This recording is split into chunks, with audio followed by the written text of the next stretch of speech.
اب ایران اور اسرائیل کے درمیان سیز فائر جنگ بھی آپ نے دیکھا میرے پاکستانیوں بند ہو گئی. سید آیت اللہ خامنائی کو بہت بہت مبارکباد ہو.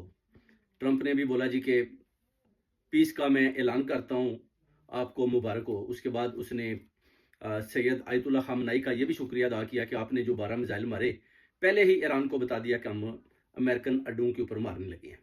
تو اس کے بعد بھی اس نے پیغام دے دیا نتن یاہو کو بھی کہ آپ اپنے پائلٹ کو واپس بلاؤ، کیونکہ ابھی جو بھی جنگ بندی کی خلاف ورزی کرے گا وہ کہتا ہے پھر وہ خود ہی اپنے جو ہے نا کانسیکوینسز بھگتے گا. تو یہ ٹرمپ نے بیسیکلی ایک اعلان کر دیا، مگر جاتے جاتے بہت بڑے B-2 کے 2 اپنا بمبر بھی گرائے.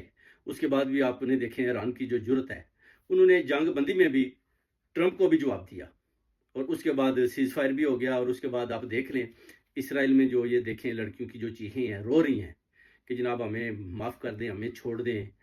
یعنی غزہ میں آپ دیکھیں 1 لاکھ تک بچے، عورتیں اور جتنے بھی مسلمان شہید ہوئے ہیں. مگر اسرائیل میں آپ دیکھیں تھوڑے سے ابھی ادھر مارے گئے ہیں تو ان کی جو چیخو پکار ہے وہ جناب کیسے رو رو کر پیغامات دے رہے ہیں کہ ہمیں معاف کر دیں. یعنی یہ اللہ تعالیٰ کی طرف سے پکڑ ہے. جنگ بھی آپ دیکھیں اسرائیل بھی ہار گیا، ٹرمپ بھی ہار گیا، جو ان کا ایک غرور بھرا چہرہ تھا وہ بھی سب کے سامنے آ گیا. اس کے بعد جو انہوں نے ایک ڈر اور خوف مشرق وسطیٰ کے اندر بنایا ہوا تھا وہ بھی ایران نے آج ختم کر دیا. ایران نے بتا دیا کہ اگر آپ سب مل کر مقابلہ کریں تو یہ 2 دن بھی آپ کے ساتھ جنگ نہیں کر سکتے. یہ ثابت کیا سید آیت اللہ خامنائی نے، جس کو جناب سلوٹ پیش کرتے ہیں پوری اوورسیز کمیونٹی کی طرف سے، اور ان کی بہادری کو اور جرت کو بھی سلام پیش کرتے ہیں. اور آپ کو جنگ کی فتح مبارک ہو. اور جو ملک آپ کے ساتھ جنہوں نے غداریاں کی جو نہیں چلے، انشاءاللہ ان کو بھی بہت جلد دیکھیں گے کہ آپ وہ کس طرف جاتے ہیں. بیسیکلی تو جنگ چاہیے تھی کہ فلسطین کے لیے لڑی جائے.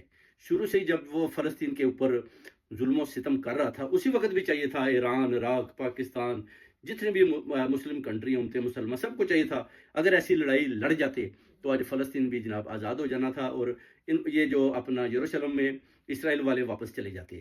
مگر آپ خاموش رہے. اس کے بعد آپ کی خاموشی کا یہ ہوا کہ پھر خمیازہ یہ بھگتنا پڑا کہ ایران کی طرف وہ بڑھے، اور جب ایران نے فائٹ کی تو پھر بھی آپ خاموش رہے. مگر ایران نے وہ جنگ تو جیت لی، مگر اب سوال یہ ہے کہ فلسطین والوں کا کیا بنا، اس کے بارے میں آپ نے کیا سوچا؟